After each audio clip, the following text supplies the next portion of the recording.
What's happening? This is the Tap In Podcast. We are live inside the Tap In studio. I got a special guest in the building, man. Comedian extraordinaire, going at your head, bagging on everybody on the internet, going at everybody. Mr. Ryan Davis in the building, man. Hey, man, thank you for having me. Absolutely, thank you for having me, man. Thank you for tapping in with us, man. We were just talking music, man. What you were saying about the Big X the Plug, man? Man, Big X the Plug, man. I started listening to him once I got down here to the Dallas. Man, I was like, let me see what this is about. And I heard Levels, and I was like, okay, because I remember he walked out with Errol Spence. I was like, that song sound kind of hot or whatever. I was like, nah, let me listen to it. I heard it, and I was like, okay, let me hear something else. And then I ended up playing the whole album. I think I'm a fan, bro. Yeah. I think I'm a fan. Yeah, shout out to Big X the Plug. Yeah, man. Shout out to them, man. You just sold some concert tickets. You don't even know. That's what's up, man. Are you a big music fan? Love music. Really? Love music. Favorite artist? Jay. Jay-Z? Yeah. So don't let me lie. It's probably Ye. It's Kanye. I'm an old Kanye fan. Yeah. Nah, but you said favorite artist. So it's okay. Yeah, so it's Kanye. Okay. Now, ain't nobody listened to that last album for real. Donte was cool. You know, Donte sounded really good. I went to go see Kanye when he was doing the album listening in Atlanta in the football stadium. The album Donte sounds amazing in the stadium. In a stadium. Beyonce, I just went and saw her 2 days ago here in Dallas. Okay. I'm not a fan of the Renaissance album. It sounds good in a stadium though. Okay. Yeah, okay. It sounds good in the stadium. Yo, I listen. I give everybody a listen. Really? Yeah, I listen to everything. But you would pay that $500 a ticket to go see Beyonce? Nah, I took some fans. I gave 4 fans tickets. Gave like 5 more people tickets along. Like it was 10 tickets in total. Yeah, that I ended up getting. Now don't get it twisted. Beyonce, I paid a hefty price. 10 tickets? Yeah. I paid a hefty price. Yeah. But also, I am a Live Nation artist. Okay. So. Okay. I had $1,500 tickets. Yeah. But I can promise you. You didn't pay $1,500. I didn't pay that $1,500. Okay. Hey, whatever her original price was, probably, that's what yeah, but nah. Okay. I seen Beyonce one time, and she was with Jay-Z. Is the only time. That's the only time I saw her. Yeah. On the run. See, yeah. Jay, I'm a huge Jay fan. And I'm going to tell you what made me mad, because I went to see On the Run. I was like, man, I wish I had got more Jay. Yeah, the split time with Beyonce, and then I'm walking out the concert. Beyonce fans like, man, Jay-Z was in the way. You know what I mean? I was like, no, how dare you? Sean Corey Carter? Y'all are... You're disgusted. He was in the way. So I went to go see the 444 tour that Jay did right after that. I went to see that one. Yeah. And I never went to go see Beyonce again. So I went to go see Beyonce like 2 days ago. And after I watched that concert, I was like, Jay was in the way. If you're a Beyonce fan, Jay was definitely in the way. Are you part of the Beehive? Nah, man, I'm not. But you got to be honest. I had to be honest about what I was seeing. That was movie production. Worthy, like, and then being in the creative space, you know what I mean? I be knowing how much equipment costs. I be knowing how much stuff costs. So people are watching the Beyonce concert, and all I'm thinking is, boy, this costs a lot of money. Even the big screen itself costs so much, but people don't even understand the graphics that you're seeing on the screen. To get graphic designers to come up with graphics the graphics go for the concert's 2.5 hours. It's 2.5 hours of custom graphics for a concert. Whoever with a graphic designers, they got paid. You hear me? Like all the costume changes, all the lights, the everything, all the camera operators. You know the like. When you watch football, they have that camera on the line that goes, they use that camera for her concert. Really? Bruh, I was like, man, one show don't pay for the concert. Like, she did so much. She did so much that she was probably in the red when she first started the concert. Like, you like, nah, 70,000 people bought tickets. Yeah. Her first show, she was probably still in the red. God. You would think somebody sells 70,000 tickets. Oh, they paid for the whole tour. Yeah. Ain't no way. Man, she came out on a tank that had hydraulics on it. I don't want to give away. Man, she was tripping, dog. A tank? She came out on a silver horse. They had a big old inflatable, like. A real horse? Like, it's the size of a real horse. And then she strapped to it, and then they pick it up in the air and move it around. Man, she was dressed like an angel. She dressed like a bee and did this dedication to the beehive. She did. I ain't gonna lie to you. All right, let's say, just so let's say conservative side, I spent like $4,000 on tickets. Right? Okay. Let's say I spent like $4,000 on tickets. She was about 70% of the way through. I was like, boy, I got off cheap. I got off cheap. It was so, like, I was like, man, it was so, like, if you go to a Beyonce concert and you like, it wasn't worth it, what were you looking at? What were you, because for me, it was too much concert. By the time we got 80% in, I was like, okay. We get it. You're amazing. Leave me alone. Like, I'm ready to go. It's like being full, and somebody was like, you want to have the best cheesecake you've ever had in your life? I was like, I'm full. Nah, but it's the best cheesecake. That's how I felt. It was like, nah, I'm trying to give you something amazing, but I'm full, lady. I'm full. I want to go home. It was too much concert. Really? And so, yeah. I was like, man, y'all still got fireworks left? How do you still have fireworks left? Y'all, she got more clothes? There's still clothes to go. And it's just this roller coaster of everything because it's like we live in a TikTok era now. So even when she does the Cuff It song, if you don't like it, you remember the we gonna fuck up the night. Oh yeah. You ain't even gotta like the song. It's just like whenever the spark come up, you be like, did you have on silver? No. And think about how crazy that is. Imagine how dope you gotta be to, one, have these expensive tickets, but then tell people that they clothes ain't good enough. I need you to go buy an outfit to come see me. And then she did the mute challenge. She got a point in the concert where you gotta shut up. You pay $1,500 to come shut up when I tell you to. And we did it. And was happy that she was happy that we shut up. Now, man, I ain't never been. I wouldn't even know what to do with that kind of fame. She was like, y'all did a really good job of shutting up. We were like, yeah. I was like, I wouldn't know what to do. My ego, I can't be that type of famous. People be like, Ryan, you should put out more and build more of your career. Y'all don't want to see me. I'm more Kanye than Beyonce. Like I sell 70,000 tickets. People fill out a whole arena. I am a god. I'm Walt Disney. I'm gonna be that nigga. I know I'm gonna be that nigga, yo. Yo, I'm telling you, I am Apple. I'm a brand. 70,000 tickets, and everybody they dressed in what I told them to. Yeah. You know, man, on your day-to-day, how often do you see people wear silver? Almost never. Never. Never. It was at least 60,000 people did it. Really? I'm telling you, I was looking around.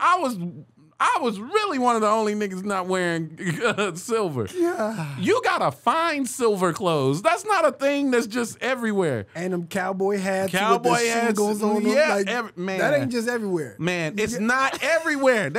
I'm telling you, they went and did that. And then she was like, all right, a part's going to come. I've already made you overspend on tickets. I've already made you spend on the outfit. You got to pay for parking, travel, everything. I've inconvenienced you in every way. But if you can find it in your heart, shut up for 10 seconds while I do this song. Mind you, and in the real song, the mute ain't even long. Really? No, she just go to the next line. So in the concert, it's longer. The concert, she holds it. Just like I want to see.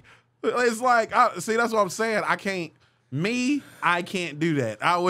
There's no way I could sell 70,000 seats, make people wear clothes or whatever that I want them to wear, have them be quiet for 10 seconds and come home and my woman tell me what I can and cannot do. You know? And you saying 70,000, but that's just one show. That's per show. Yeah. That's per show. That's just one show. Yeah, she's doing, in a lot of cities, she's doing 2 shows in the same. Like, listen, man, Boy. I'm not, I think she did 3 in New York, 3 or 4 in New York. Listen, What are we doing? Nothing. We're doing nothing.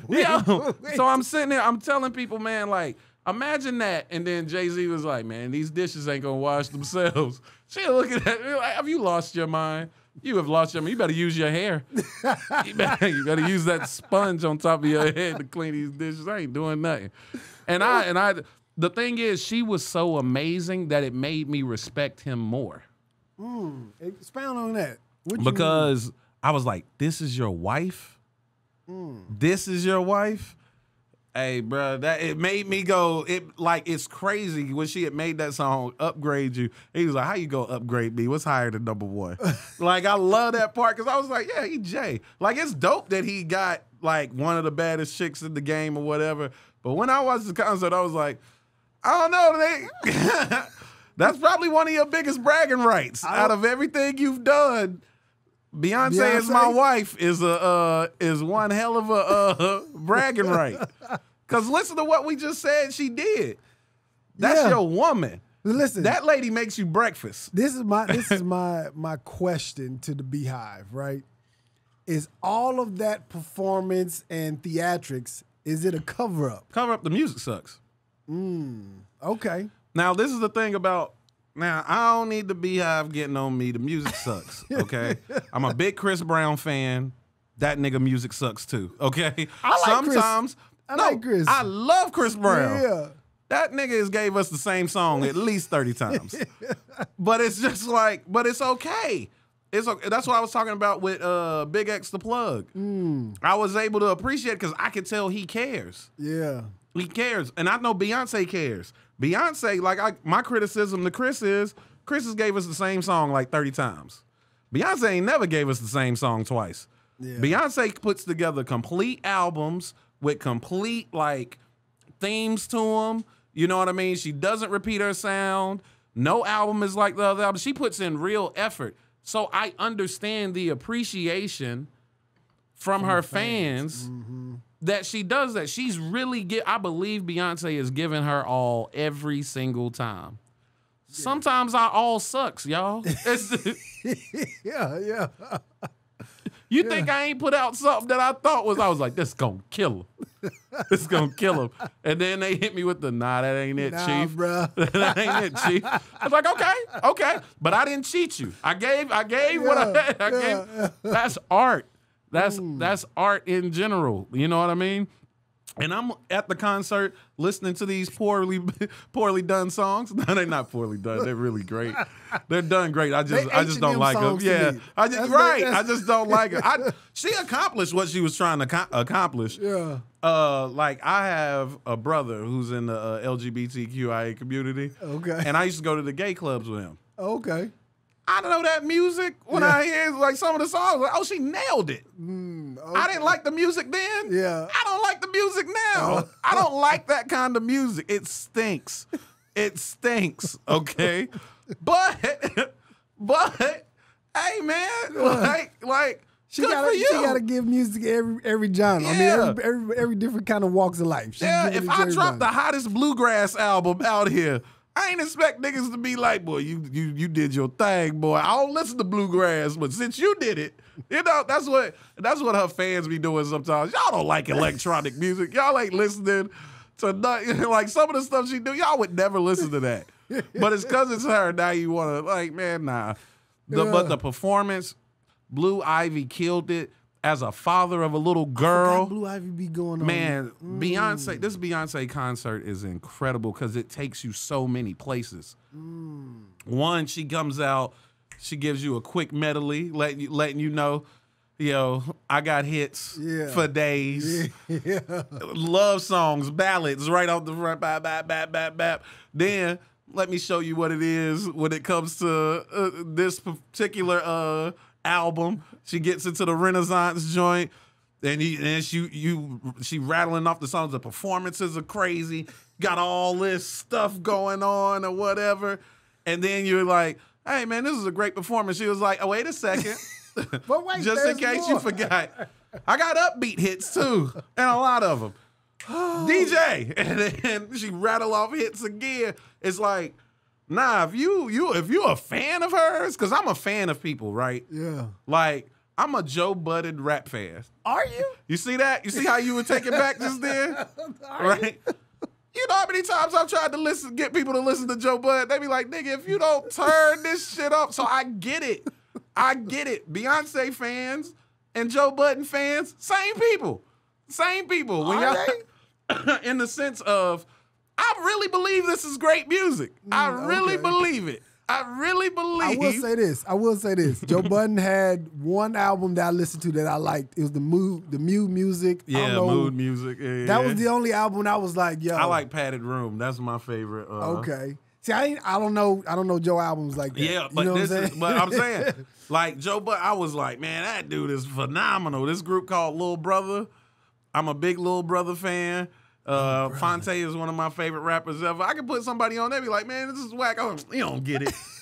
And I know that's what Beyonce fans are gonna do watching me say this, but I get it. Like, yeah, we like what we like. That's the beauty of art. It's always subjective. Beyonce album doesn't suck because I say it sucks, but the album sucks. You know what I mean? It feels good to say, but it was great. And as a father of a little girl, I saw Blue Ivy come out. Me and my I took a homeboy with me. We two straight men. Like, we got to see this. We got to see what all the Blue Ivy came out, was dancing. We both looked, because we both got daughters. We were like, this warms my heart. It's like, take your daughter to work day, and she's invested and really trying. And it was like, it was dope. It was dope because, like, she was dressed appropriately. They didn't try to make her part of the thing. She was dressed like a kid. The dances were age appropriate. Like, no matter what went on the rest of the show, they made sure that the imagery or whatever it was that they might have done, it was all the songs were something you could play in front of your kid, everything. It was like, it was so dope because it's like, as a parent, you're like, you wanna make sure that you protect that innocence. And like, Beyonce audience ain't the most innocent. Yeah. You know what I mean? It's a lot. When she do Partition, there's a lot of nasty going on. But at the same time, like, when it, and then everybody, and then, you know, we've seen her grow up. So, you know, it's like a moment of her, and Beyonce's super private. Her and Jay super private. Yeah. So she's like sharing her child with us in this moment too. And you feel all of that. She's brilliant in the way that she do things.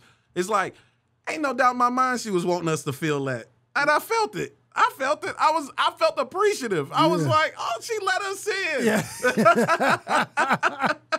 That's dope, man. Yeah, it was really dope. It's one of the dopest concerts I ever been to. I don't think anybody in this generation could top her ever. She just, you can tell this is what she does. Yeah. This is what she does. She puts out albums that never sound the same. She's going to give her audience something new. She's going to always reinvent herself, and then she's going to give you the show of a lifetime.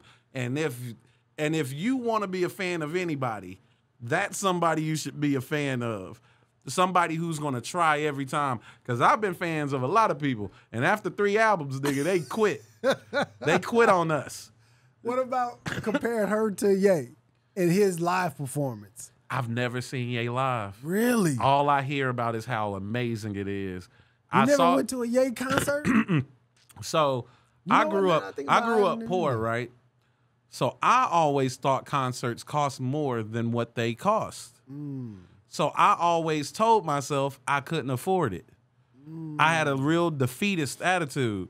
So I missed the Glow in the Dark tour. And he had Rihanna opening for him on that tour. Never seen Rihanna. I love Rihanna. I should have saw that tour. I should have saw the Watch the Throne tour. I've never seen Ye. And I say all the time, I'm begging for this nigga. Just one more. One more time. Just one more and do the hits. Just one more. I've never seen Drake. I'm about to see Drake Tuesday. This year, I was like, I'm not missing nobody else. I went and saw Alicia Keys this year.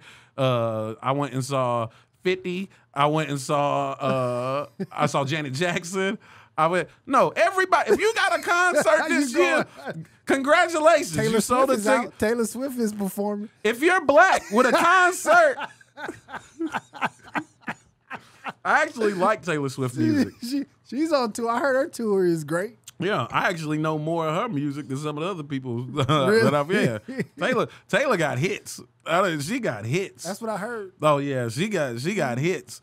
Listen, there's no way you grew up listening to pop music and don't know 30 Taylor Swift songs, bro. You know 30 of them things. Tell the truth, Brandon. You know 30 of them.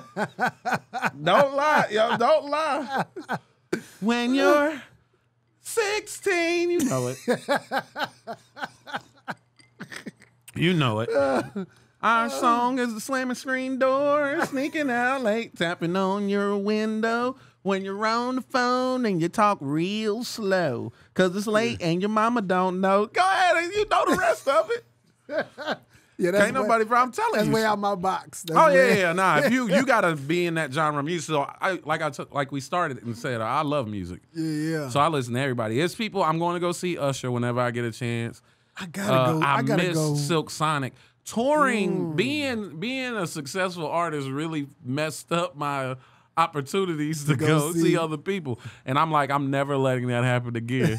I'm going to see everybody. Because this is history, bro. We not going to be here. They going to make documentaries about people and everything. I want to be able to look at my grandkids and say, I was there. This is what it's like. This documentary is either telling the truth or it's lying. Yeah. I want to be able, because they do revisionist history all the time. I cannot stand that. History will remember you based on who gets to tell the story, and I don't like that. Because you know the first thing that came to mind when you said that is the Whitney Houston story, and I was like, I don't know how true all this is. It may be something they left out, and then the Bobby Brown story, like. I'm like, oh, okay. Revisionist, you see what I'm saying? Not me. You gonna tell your story? I'm gonna tell my story. I'm gonna tell it right. They gonna be like, Ryan was doing all that. Ryan was doing all of that. What's gonna be in your documentary? What's gonna be in your documentary, man? It's gonna be a lot in my documentary. Mine gonna be, there's gonna be people like, I'm completely inspired. And then there's gonna be people like, I don't think I want him no more. I didn't know he was that terrible of a nigga. Because that's what it like, so I'm not a bad person, right? I'm not. But in my younger years, I was super like, it's so weird because I don't want to make excuses for bad behavior, right? I have this thing where I don't like hurting people's feelings. You don't? No, that's contrary to popular belief. There's this, like, don't get me wrong, but I'm holding back most of the time. Really? Yeah, I'm holding. When I tell people be like, dang, he was killing them. I was like, you should have heard my first thoughts. Because, this is how I got introduced to you, right? It's through the internet of you going at people and talking about people. Yeah. So that's how I got used to. That's why it's a surprise to me. Yeah, man. I used to, like, and so the thing is, I really don't like hurting people's feelings. What people don't realize, a lot of times, if you ever see me go hard at somebody, it's in retaliation. I don't like, and the older I get, the more empathetic I get, the less I like going at people. So, but when I was younger, I didn't like hurting people's feelings. So, when you don't want to hurt people's feelings, you lie. But whenever you lie, it hurts them triple as much when they find out that you were lying. What do you mean lie? Like in a relationship? Yeah, if I really like this girl, right, and I really want to be with you and everything's great, I really want these girls over here though. but that'll hurt your feelings. And I don't want to hurt your feelings. So I'm them. I'm just lie to you. But I'm going to lie to you because I'm a good person. Okay. That's how I rationalized it. But now, as a mature adult, it's like, no, you trying to get everything you want and not give this person the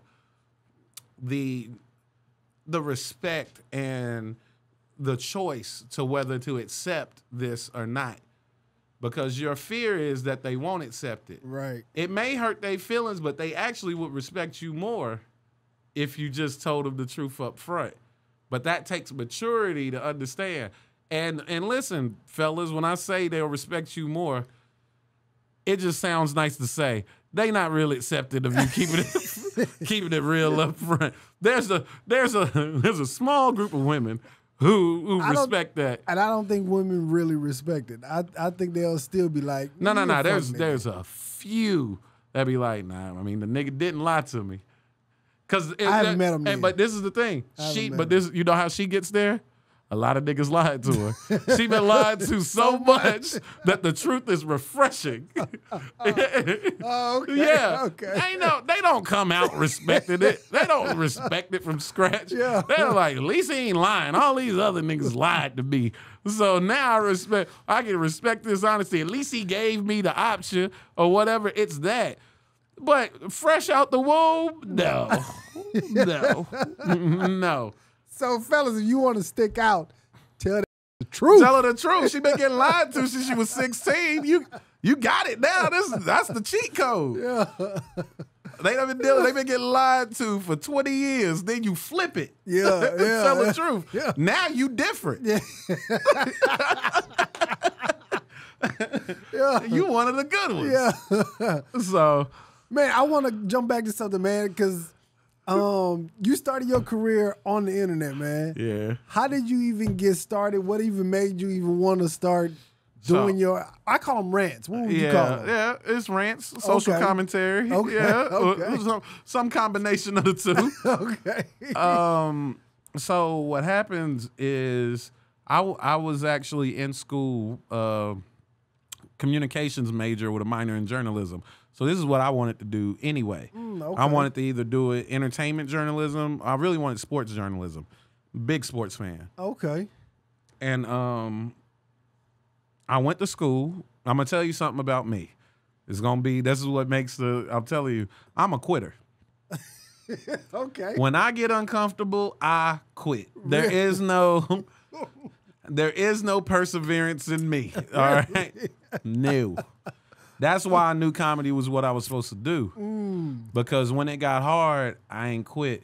Because it brought me joy. I even saw the joy in the pain. And I was like, I found my purpose. Okay. But let me tell you something, I'm a quitter. Don't you ever let anybody tell you about Ryan Davis's resilience, okay? They lying to They me. lying to you. Okay. I saw Ryan stick it out. No, you didn't. No, you didn't. That was relationships. That was school. That was work. Anything. Yeah. I am Steve Urkel, nigga. I don't have to take this. I'm going home. Every time. What? Me? I'm not. No resilience, bro. So I wanted to be a journalist. And then, like, schools, they were like, well, you got to go to school. You got to finish 2 years before you even start studying the thing that your major is. For real. Like, they're not going to give you any internships anywhere, anything until your junior year. Which makes sense because why would you, there's much money. Imagine somebody 19 years old, 18 years old being on the set of ESPN with an internship. Yeah. They don't even know if they want to do this for real. They'll quit. So at least if you 2 years, you in your third year, you 21 years old, they know that the likelihood of you quitting is very low. That's common sense. But not when you're an 18-year-old kid. I'm like, nigga, why I gotta do tax? Why I gotta learn math and science? Why I gotta learn the differences in trees if I want to talk about sports? I couldn't figure it out, so I quit. Yeah. It don't make sense to me, so I quit. If something don't make sense to me, I'm quitting. I don't like to be uncomfortable. I quit. So But you can see it in my style, though, that I was made to be a journalist. That's what I want to do. I love collecting data. That's what made the Kevin Durant shit so funny, because he don't know. People don't know how much of a dork I am. Like, I know I don't come off as cool, but y'all don't know I'm a dork, nigga. Like, I'm not just not cool, nigga. I am pocket protector, glasses. Oh my God, did you know that in 1741 that there were only 13? Like, I'm that dude. Yeah. All the time. And I gotta stifle that dude because I grew up in the hood. So you can't be that nigga. Like, he was like, man, nigga, shut up. Did you know that shut up originated in the I'm that nigga. Yeah. So when people come at me, I was like, I have nothing better to do than research your entire life. And and it brings me joy. Learning brings me joy. So I would tell anybody who comes at me, don't. Especially when you can pull up some stats on them. You don't do anybody. Trust me, anybody that I've never, that went at me and I didn't go back at them, that was me showing grace. That was me going, it ain't worth it to do, because I'm telling you, I know so. And to the people who did say something to me and I didn't say something back, and you think everything's all gravy, I let you slide one time. I ain't thrown away none of my information. I ain't thrown away none. I still got everything that I researched. I'm forgiven, but I'm petty. Yeah. And fool me once, shame on you. Fool me twice, shame on me. So but I am a collector. Yeah. I collect information, bro. I love to research. I just love knowledge. I don't like people who read. I talk to people who read and they be like, what do you read? And I'm like, I only read information. They're like, you don't read fictional stuff or none of that? I was like, nah. It's all information. The only thing that I'll read that's quote unquote fictional is opinion pieces. But even then, I like reading that because you got to back it up with some facts. So I love to see the way people think and everything, and that contributes to my comedy. If you go see my stand-up, it's funny, but I do leave you leave with something. I want you to be like, man, this shit was well thought out. But that's just who I am. Like, it's sad because it's like I get like people who really love what I do, they like revere me for the intelligence and the way I break shit down. And I want to be like, yeah, man, it's all effort. But it's not. It's who I am. It's God gave me this, and it's translated this way. I would love to tell people I'm the hardest working man out here. That's how I accumulated all this information, because I work so hard. Nah, I was going to read it. I was going to read it anyway.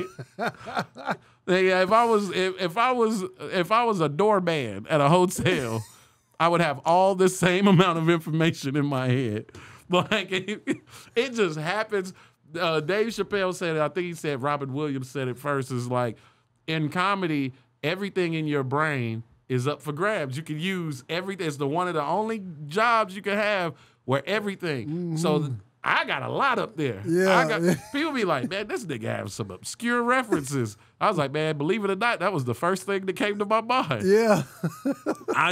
For me, man, I just love, and any parents that see this, man, if you have a kid that just wants to learn stuff, don't look at your kid like they weird.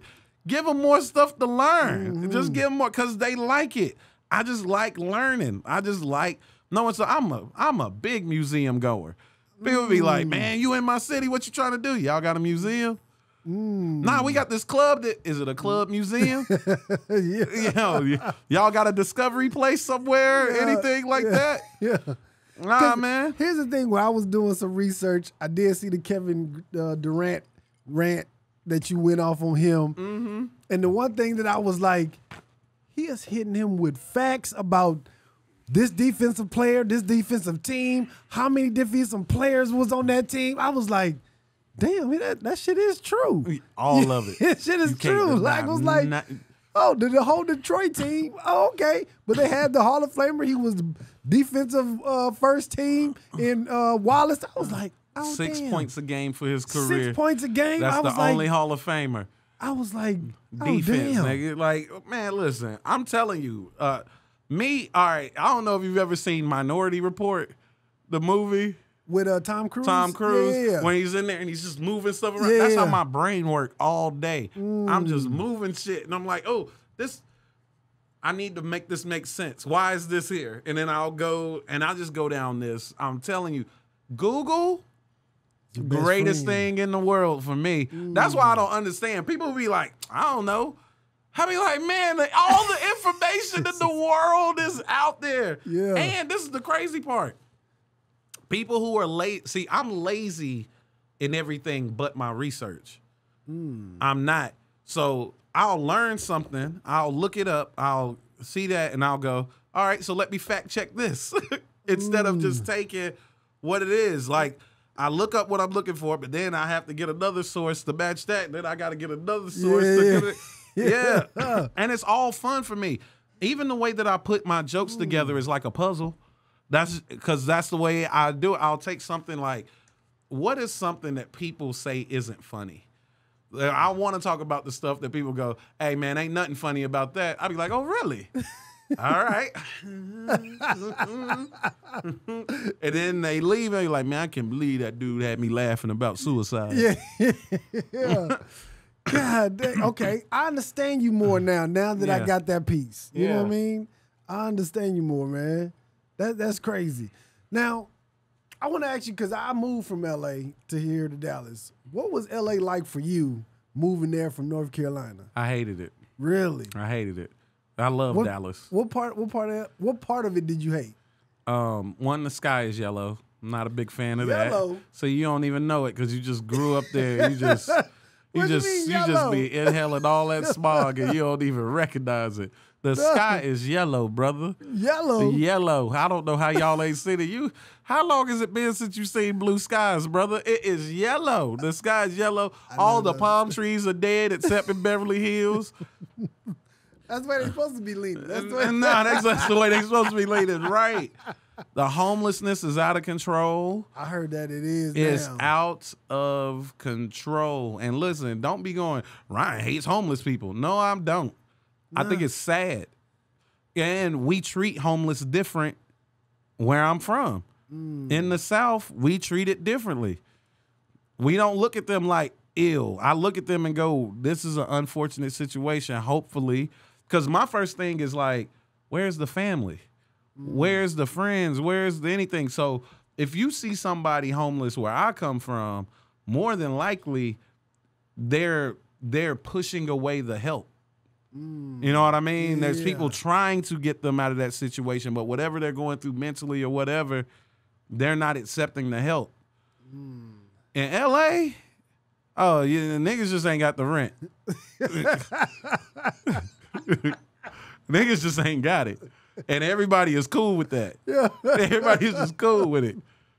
This is a good person. Yeah. Ain't nothing going on with them. They just ain't on drugs. They ain't on drugs, nothing. Just ain't got it. Just ain't got it. Niggas ain't got no couch for them. Yeah. Niggas ain't got no pallet on the floor, nothing. They ain't got nothing for them, nigga. Hey. Yeah, I think I'm in a $2,200 one-bedroom apartment myself, brother. What am I supposed to do? Everybody out there fighting, nigga. It's crazy. Yeah. And I was like, nah. And then everybody's at work all the time. I don't like that. I'm gonna tell you something they say in LA that burns me up more than anything. What is that? I almost want to guess, but they say, be nice to everyone. Because you never know what that person might turn out to be. And I was like, even when y'all are nice to people, it's in hopes that you get something back in the long run. Never is it be nice to people just to be a nice person, just be. Because that's how you supposed to be. They don't even tell you to just be a good person. They be like, you gotta pretend to be a good person because this person one day might be somebody and they'll remember that you were nice to them. Which is, and they say it like, I just gave you something good. Hey, I was like, not only do I not respect what you said, I don't respect you because you live by it. Why would you not just be nice to people in general? Yeah. Oh my God. And you know what? I fell victim to that shit too. I ain't even gonna lie. Oh no, they suck you in because once you see everybody moving a certain way, you feel weird for not moving that way. And it was some people I hated. Yeah. It was some people I hated. I would never get along with, never even hang out with them in my, hey, what's up, buddy? What's going up? Like, I hated that, man. But you are so right, though. You are so right. Yeah. You are so right. I'm like, nah. If a person gonna be fake to me, I'd rather them go bless your heart because I know what that means. Yeah. I know what that means. But listen, I've seen it on the other side too, though. I've seen with people that they was just like kind of arrogant and kind of like like I ain't gonna say they were bad people, but they just had a little arrogance about them. Ego. And then they blow up, you know what I mean? And then they get even more. And I was like, I respect that. Mm-hmm.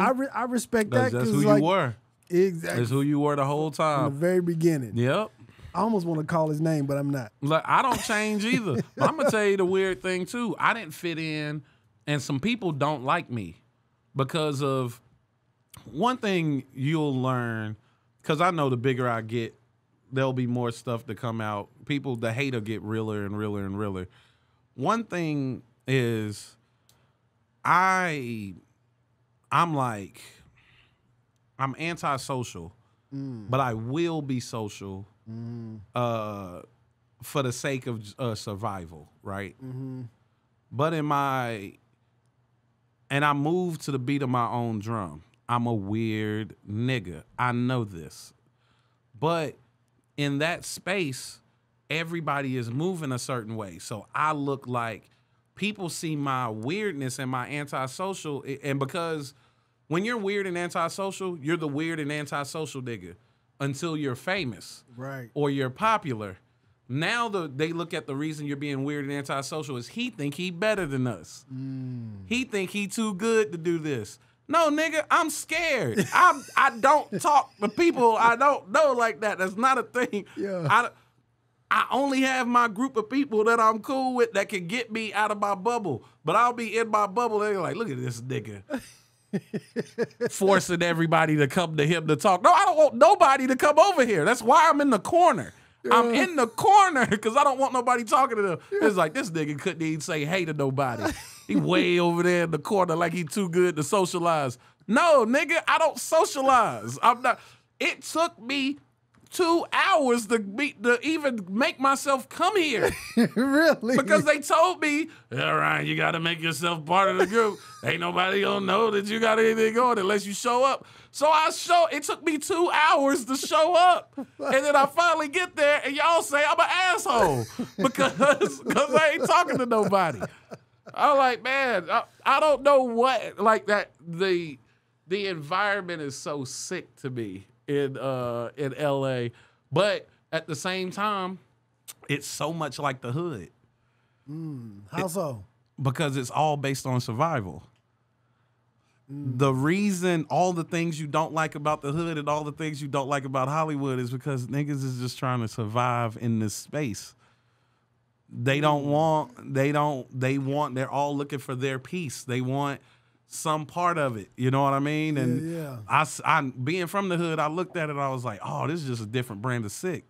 That's all it is. Like, yeah, like in the hood, the nigga who's going around shooting people and whatever, he want to be feared. He wants the street credit. He want people to look at him. He want to be revered as a monster. Yeah. You know what I mean? People in Hollywood, they want to be stars. They want to be revered anyway, so they don't care.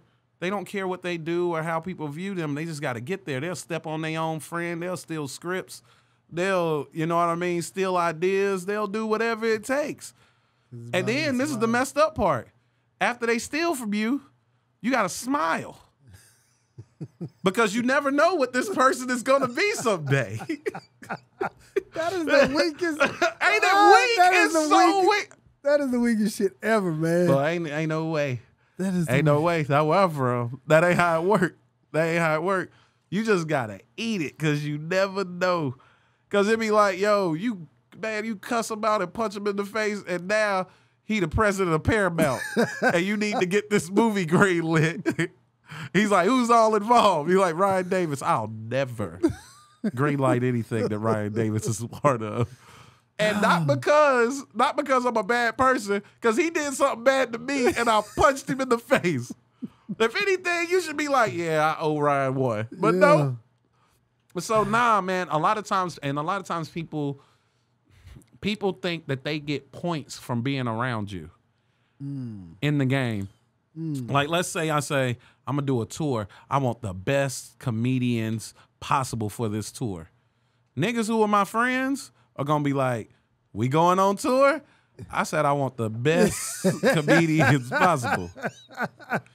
And if if the best comedians possible aren't my friends, guess who I'm working with? People who are not my friends. Right. But niggas who will be your friend will be like, yo, man, I see how this nigga really think of me. When it was time to show love, the nigga turned his back on us. Why don't you just do the work to be one of the best comedians? Well, you do that, and I can't overlook you. Yeah. But I've never wanted anything because somebody was my friend. And never, if anything, like, if somebody was doing something dope that they thought, and they wanted dope people around, right? And they didn't choose me, that tells me they don't think I'm dope. So that just made me go, okay, now I see where I am creatively in their mind. That has nothing to do with friendship. I don't want you to put me on because I'm your friend. Because we see bad projects all the time because of that. How many movies we gonna see with the same cast every goddamn time? It's because everybody up here sharing favors and putting their friends on. Your friend can't write. That's why this movie not funny. Your friend ain't funny. That's why the set ain't no good. Your friend ain't funny. That's why this scene ain't going over right. I don't care if I can't stand you. If you good, you've earned the right to be here and in this position. But people be doing favors. I don't like that. Because it's costing us to have, what's the last time it was a black classic movie? They Clone Tyrone is really good. Yeah. Yeah. It is. Before that. Classic. I would have to go back to damn near got to go back to The Best Man in the Wood. Nigga, like 20 years. They just don't make them like that. And the reason they don't make them is because niggas want to keep making the same. Think Like a Man, the first one was good. Yeah, the second one was. Think Like a Man, the first one was good. Yeah. And my thing is, we should see more movies, but they just, and my issue is they act like, oh no, we got to get stars, we got to get familiar faces or whatever. We ain't know them niggas in the wood.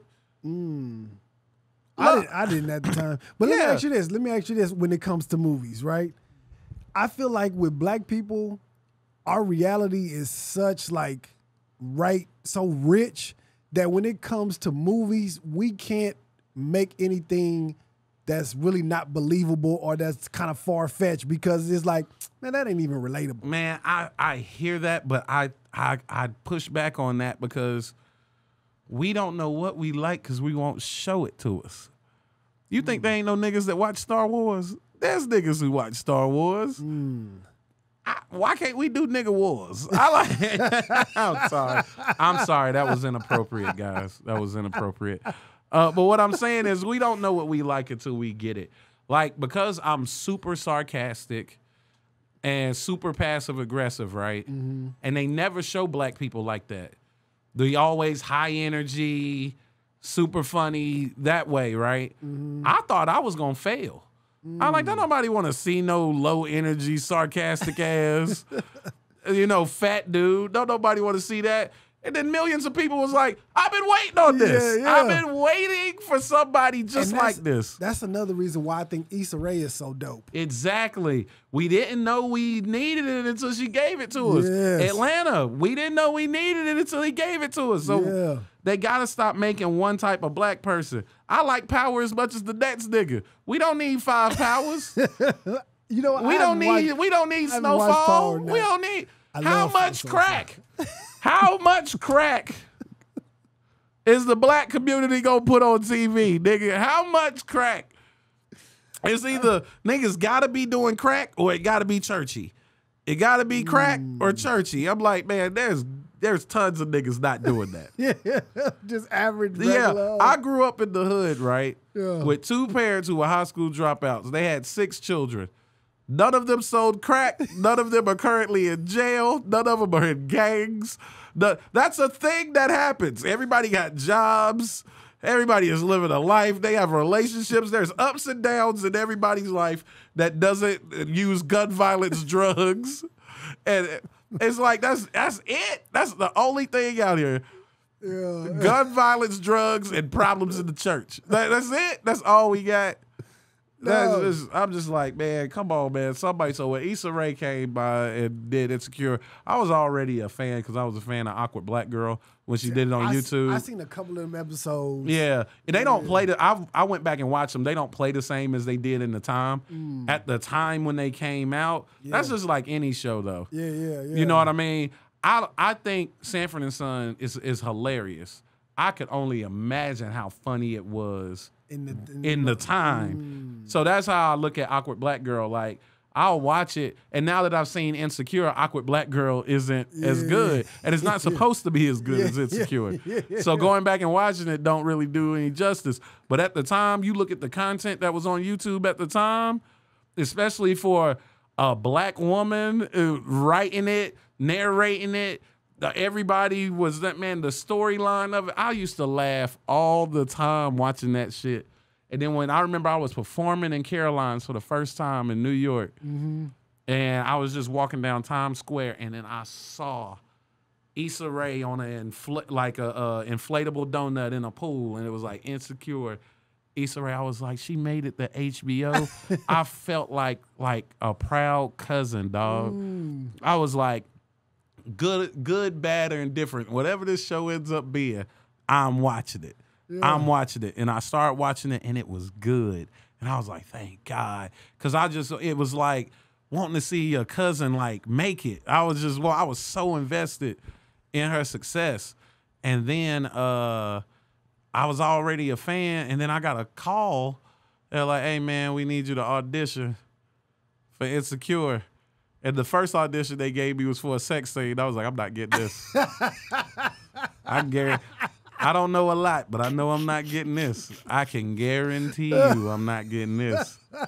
I am not comfortable naked. They wanted you to play the dude like a waiting exhale. Man, listen. Yo, they gave me the script. I was like, you niggas is tripping. And then I was like, yo, how in the world do you audition this? Because they gave you the sex scene as the audition piece.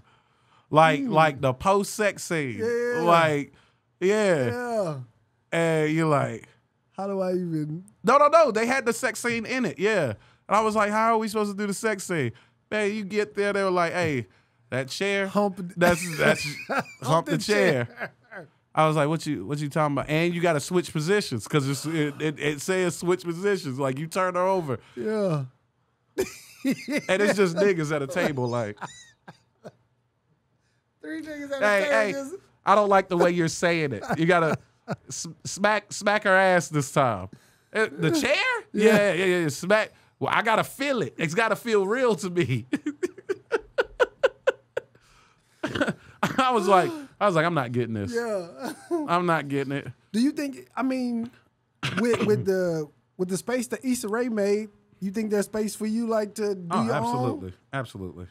I'm definitely gonna run in her the footprints that she laid, you know what I mean, down for some of us to follow. I'll 100% in my success that I'll have in my career. I find success in television or movies. She will always get the credit from me because she the one that I saw that made it possible for me. Mm-hmm. You don't know if something is possible until you see somebody do it for real. And my whole life, everybody on TV, they were on TV the first time I saw them. I never saw somebody make it. Mm-hmm. And she was the first person I saw make it.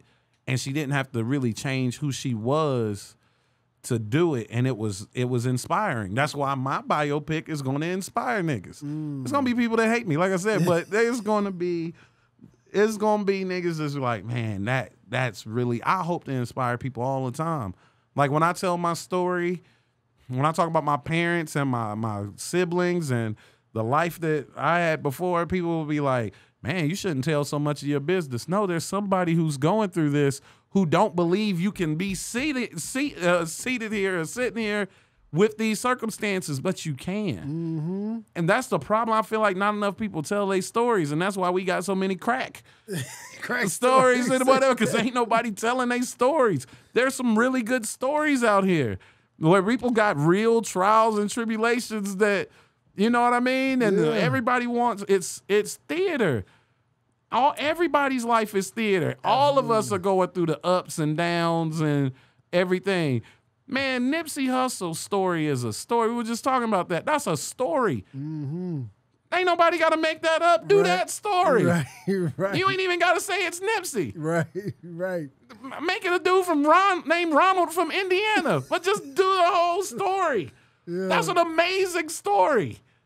There's so many people with great stories. Just tell their story. You ain't gotta. We know all the drug. We got it. Niggas sold drugs. Niggas made a lot of money. Niggas went broke. Niggas went to jail, or they died. Oh man!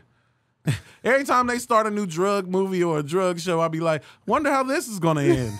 Yeah. When you gonna tell your story or put your story in the theatrical? It's not finished. You writing it though, right? Or is you working on it? I'm always writing it. Oh, okay. I'm always writing it up here. But I'm living it. I'm the show that I've written so far is loosely based off my life. Okay. I'm gonna tell you, man. One thing about me is I don't like putting out inferior product. That's just me. If it's not gonna be good, I won't do it. See, but you this is what I'll tell all like comedians, anybody doing sketches, you never know what the response is going to be until you put it out. You never do. I tell people that all the time. Because there's two types of people, right? And I'm the latter. The former is the person who wants to be famous. If you want to be famous, you want to get followers or you want to make money, you know what I mean? If you want money or fame, make as much content as you can, throw it against the wall. You have no idea what people are going to like. Yeah. Me, I'm here for legacy purposes. I want people to be able to see what I did several years later and be like, this dude was before his time. Not only was he good, he was way before his time. And I want to be the person that people study years later on how to do it the correct way. You see what I'm saying? Yeah, I'd rather be that person. And that person may not get all the money. Edgar Allan Poe, all his stuff sold after he died. Most of there's a lot of great artists that, Basquiat ain't gonna never know that. Yeah. You know what I mean? Yeah. He ain't gonna never know that the biggest rapper of all time wears hair like him. Yeah. You know what I mean? That Sean Combs, that Diddy did a Sean John line with Basquiat. He ain't know that his paintings are going for millions. He'll never know. Yeah. Because at the time, he was just doing the art that he wanted to do. That's the one thing about artistry. Yeah, man, it can make you rich and famous. It can. I don't care nothing about that. I want my name to ring in rooms and down halls hundreds of years after I'm gone. I never got to see Richard Pryor. There's no way to be in comedy and not know who Richard Pryor is. Right. I want that to be me. Yeah. They're like, hey, man. They be like, who the great? You ask, it be year 2115. They be like, who the greatest stand-ups of all time? And some 18-year-old kid is like, hey, you got to name Ryan Davis. We're like, nigga, you ain't never see that, nigga. But I want to be that dope that they're like, nah, man, you can't even talk about You can't even talk about commentary without bringing up Ryan Davis. Yeah. Can't talk about doing commentary on social media without talking about Ryan Davis. I just want to leave my imprint on the world. You know what I mean? But that's why the reason why I said that is because I know as artists, performers, we kind of get a little critical. Like, man, this ain't even what I thought it was gonna be. The idea, then the execution of the idea probably ain't the same. And then you probably like, man, I don't even want to. Tell you something. I don't want to put this out. I'm like that about my comedy special. I shot it in Chicago, and through the editing process, they gotta tell you, I probably watched it 150 times. That's what I'm saying. All I can see is what's wrong with it. I'm like, man, I should have did it like this, man. And then I'll show somebody to see it for the first time. They're like, this is amazing.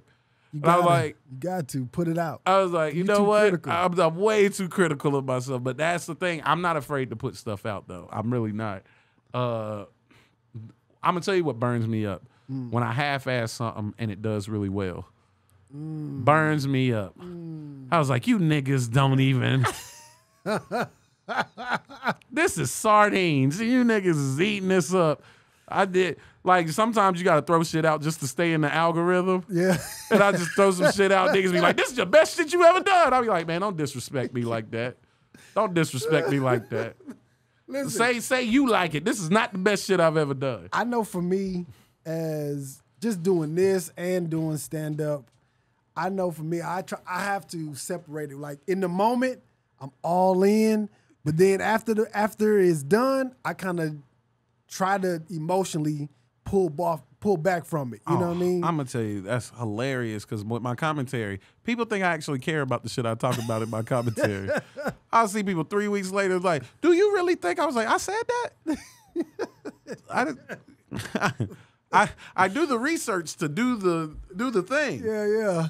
Then after that, you done with it. I don't care. The only reason I ever bring up Kevin Durant because I know nobody's gonna drop that, so I have to keep it in my mind to be able to address it. Has he ever reached out to you? He commented on that post. Really? That was the only time he ever reached out or said anything about it? Oh, man, listen, he commented multiple times on the post. I was like, this nigga really bad. He was like, I'm 1,000,000,000 times better at what I do than what you do. And people would say that if you love basketball. But if you love comedy, you know he's not 1,000,000,000 times better than me at what he does. He's just not. First of all, there's what, 30, 31 teams in basketball? 32, I think. 30, teams in basketball, 15 players each at the highest level. Yeah. That's a lot of niggas. Yeah. That's over 400 niggas. Yeah. Yeah.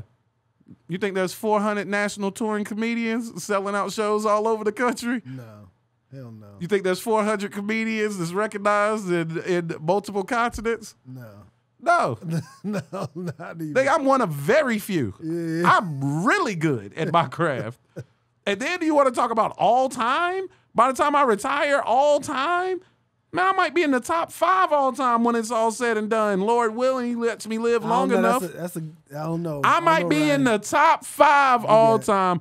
Richard. You got Richard, Eddie, Dave, Fred. Chris, Fred, all of them. I know everybody. I'm going to be in the top 5. I don't know, man. That's tough. And I hear you. Okay. And I'm going to be in the top 5 when it's all said and done. And Kevin Durant will not be in the top 5 at what he does. And it's way more, like, that's what I'm saying. You know there's people in this world that know they can't hoop. Ain't never going to try to hoop. Ain't going to ever nothing. Yeah. Nigga, everybody think they funny. And I'm the best of that. Nigga, it's real hard to be me. And I ain't get no assistance from being born 7 foot or no shit like that. Everybody got a shot at trying to get to where I'm getting to. And I made it to be me. It's way harder. Yes, it is way harder to be me than to be him. I don't care what he thinks. It's way harder to be me than it is to be him.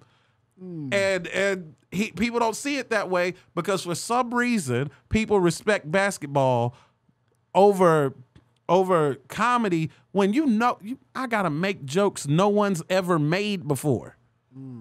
He ain't gotta invent a new dribble or a new shot or a new way to play basketball. He just gotta be 7 feet with a jump shot. That's all he got to be. 7 feet with a better handle than most 7-footers and who can put the ball in the hole. Congratulations, dog. I have to know mostly all the jokes ever made and then not step on that and be creative enough to make my own jokes about my life and not duplicate somebody else's shit. Nigga, I'm good. Yeah. I'm real good. It's real hard to do this shit.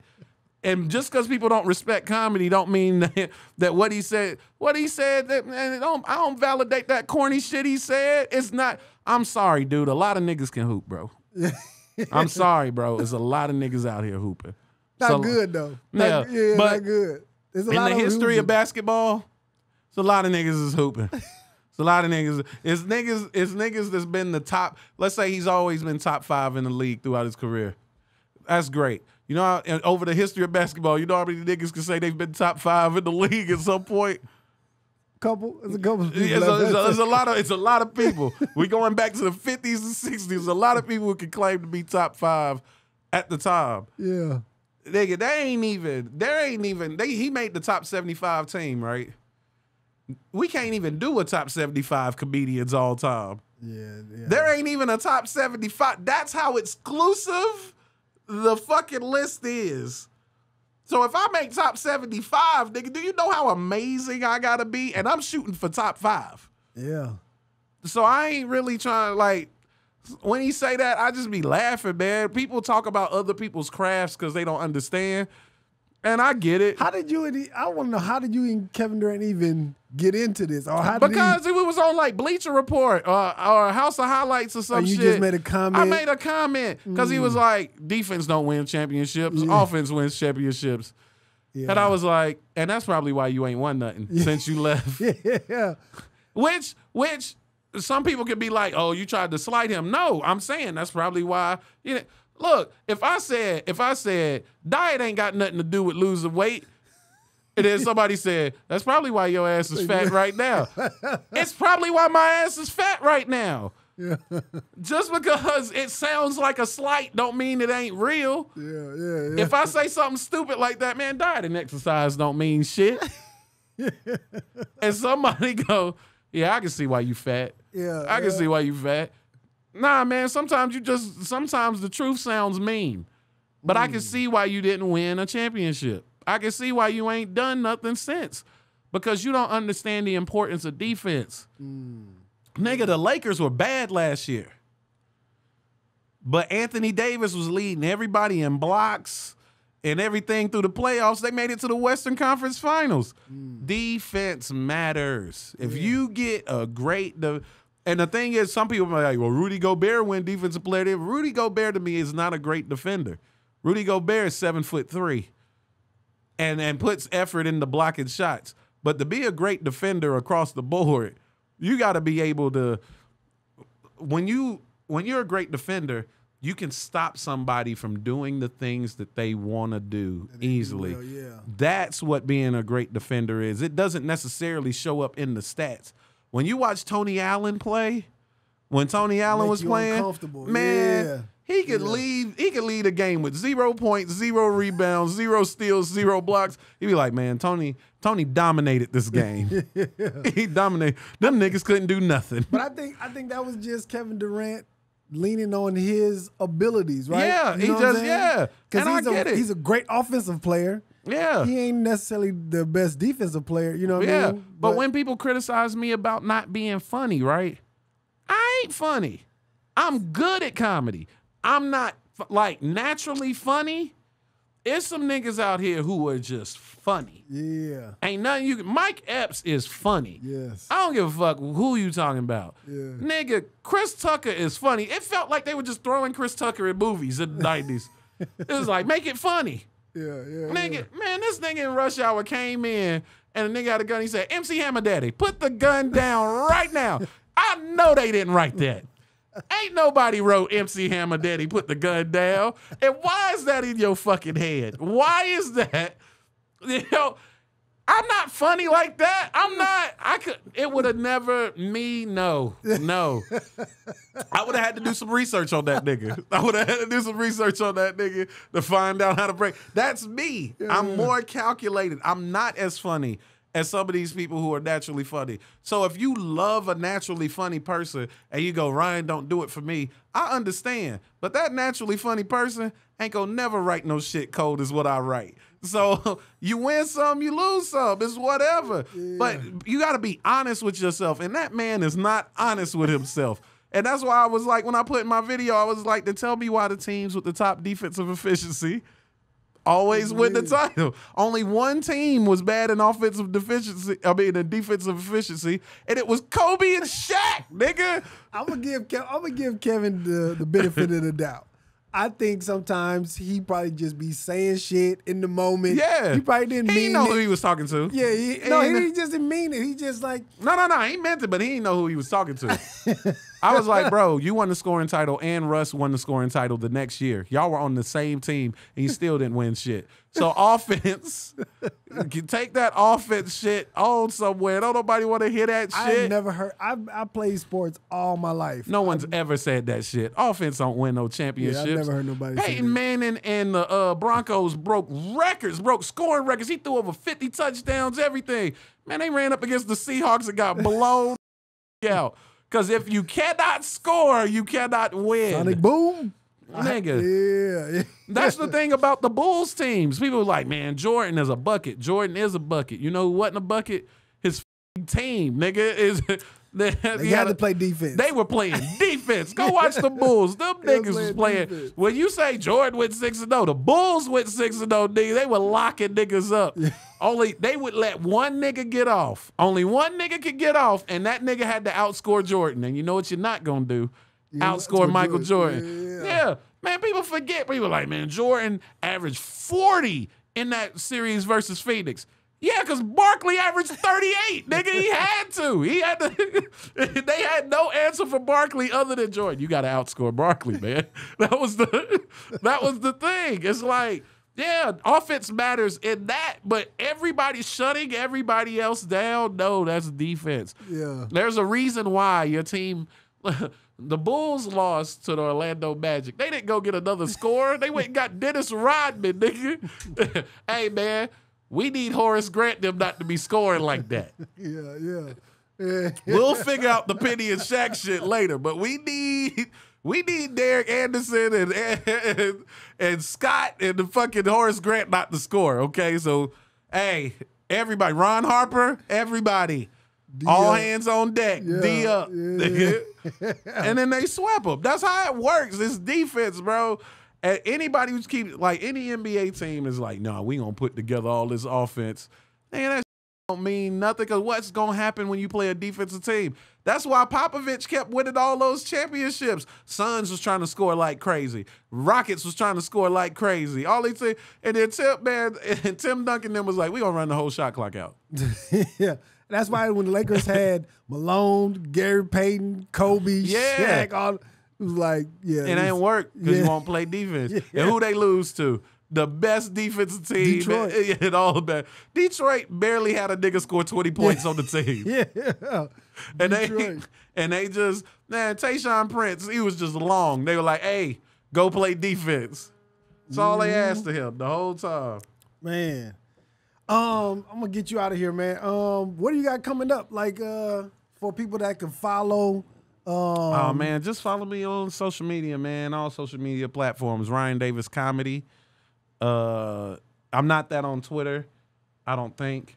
But, you know, I don't be on Twitter like that. I use Twitter to watch inappropriate stuff. Don't follow me on Twitter. But you can find me on Instagram, Ryan Davis Comedy, you know, Threads, Facebook, Ryan Davis. You know what I mean? I got a bunch of stuff I'm working on, man. But right now we working on this tour. You know what I was thinking while we sitting here, man? I would love to see you play Robin Harris. I get that so much. I would love to see you play in the biopic of Robin Harris, man. I do it too, man. I do it. Now I have Faison teach me how to do that voice. Yeah. Faison know how to do the voice. Faison played him in Bebe's Kid. Yeah. Yeah. And a lot of people think Faison is my dad. What up, Pops? Why they think Faison? They think I look like that nigga for some reason, dog. No, I ain't gonna lie. no. When I'm like 300-something pounds, I see it in the eyes. But I you see where I see it at? I don't even see it the way I see it. When I'm 300-something pounds, I see it in the eyes. But I don't see it nowhere else. But nah, man. I would love to, man. And I would do it justice. You know what I mean? One thing about me is like I care about legacy. Mm-hmm. So if I was to do that biopic, it's about his legacy. It ain't even about mine. The last thing I would want is for his family or anything to see it and be like, he didn't do our Robin justice. You know what I mean? Yeah. Like Jamie Foxx did Ray justice. Yeah. You hear me? Yeah. It's got to be that, or I don't want to do it. If they ever do it, you'll know I got the role when y'all don't see nothing no more. Yeah. You like, Ryan disappeared because every day I'm trying to test tube, baby. I'm trying to figure out how to say it. Yeah. I'm trying to get it right. So his wife is still in L.A. I think. Oh, word? Yeah, I think. I know at one point she was doing something with J. Anthony Brown where they was doing like awards. They were doing the comedy awards. Yeah. I bet you Jeru has his or know how to get somebody to get in contact with him. Yeah, probably for sure. Man. I would do it. I would lean into it, man. I think that'll be your Ray. Yeah. I think that'll be your Ray, man. Yeah. Nah, man. I would love to do those comedy act theater, say wearing the red suit. Yeah, with the vest. Yeah, with the vest. Yeah. Nah, man, I love that, man. And somebody need to get on it, man. I try to, and I would do my best to do it justice, man. That dude was hilarious, and he was young. He was my age. Mm-hmm. He was my age when he passed, and man, he was next. He was next. I've heard, I forget the guy's name, light-skinned dude that used to, I guess, promote or run the Comedy Act in L.A. I heard stories where he said the only reason Martin got the Martin Lawrence show is because Robin died. And Robin was supposed to be the host of Def Jam. Yeah. Yeah. Everything that Robin got was everything Martin got was because Robin passed. And Martin deserved it. Oh, yeah. But you know, at that time, they just like now, they really only let one nigga in at a time. And Robin was the nigga. And then he passed. They were like, we need a new nigga. And then Martin was right there. And you know who owned the Comedy Act? Oh. I forget her name, but the lady in Coming to America, Vanessa Bell Calloway? Yes. She owned the Comedy Act. What? Yes. I did not know that. Yeah. That's crazy. And she lived right in the Crenshaw district in that little area. Oh, that's dope. I ain't know that. She owned that mug. Yep. So that could be an easy. Yeah. You know what I'm saying? Yeah, I'd love to do it, man. I'd love to do it. I'd give it my all. I think that'll be dope, man. Y'all give me like a good year or two in acting classes though. Yeah. Because it's not that I can't act, it's just I want to do a great job. So. I think that'll be fire, man. That'll be fire, man. I want that for you. You know what I'm saying? I want that for us too. Yeah. You know what I'm saying? Because that's a good story. Yes. Yes. Good story, man. Yeah. Shoot, I want to do his story is amazing, man. And I want to know all of his story. Yeah. You know what I'm saying? I want to know all the good, bad, the ugly. Let's tell it all. The one thing, though, that did hurt me, I'm a big Patrice O'Neal fan. He was Superman to me. Okay. And then his lady did a documentary on him, and she humanized him. Is that the one she did with Comedy Central? Yeah. She humanized him. I ain't gonna lie to you. You ain't like that, huh? I liked it better thinking he was Superman. That was the one time when they humanized somebody, and I was like, "This is disgusting." He was not a human. He did not have feelings. He was untouchable. Yeah. Why are you acting like he was sad at some point? Because he was sad, nigga. Because he was a human being. He was. And I was like. So I like people humanizing somebody via film over documentary. Yeah. Documentary documentary style is all right. So the movie about the series that they did about the Central Park 5. Okay. They could have done that documentary style, but they did it film style. Yeah. You could have told me the Corey guys' story via documentary, and it wouldn't have hit me like seeing the film of, man, this dude was innocent and he went through all of that. And that's why I wish Patrice had got the movie. The documentary was cool. I learned a lot, but the movie would have really.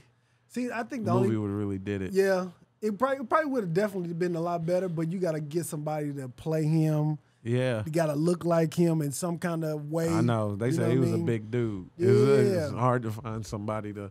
I forget the comic's name. It's on YouTube right now. I forget the comic's name, but Patrice came to L.A. He was at the Laugh Factory performing, and this other comic, dang, I forget his name, came on stage, had on some cowboy boots, some little Daisy Dukes. He was mad at Pookie because Pookie bumped him for Patrice, and dude went to his car and got a whole costume and was running around the stage of Patrice while he was just sitting there performing. And Patrice was like, what the f going on? Is this Brandon T. Jackson? He was like, who is this? And the comedian, I forget his name. Damn, I forget his name. But he was running around. It's on YouTube somewhere. He was running around the stage, and the security had to come on stage and grab the dude off the stage. And Patrice was like, see, this is why I don't LA. This is why I don't come to LA. What kind of shit is going on right now? It was the funniest shit ever. That dude, man. Oh, I hate it. He died in 2011. I started comedy in 2013.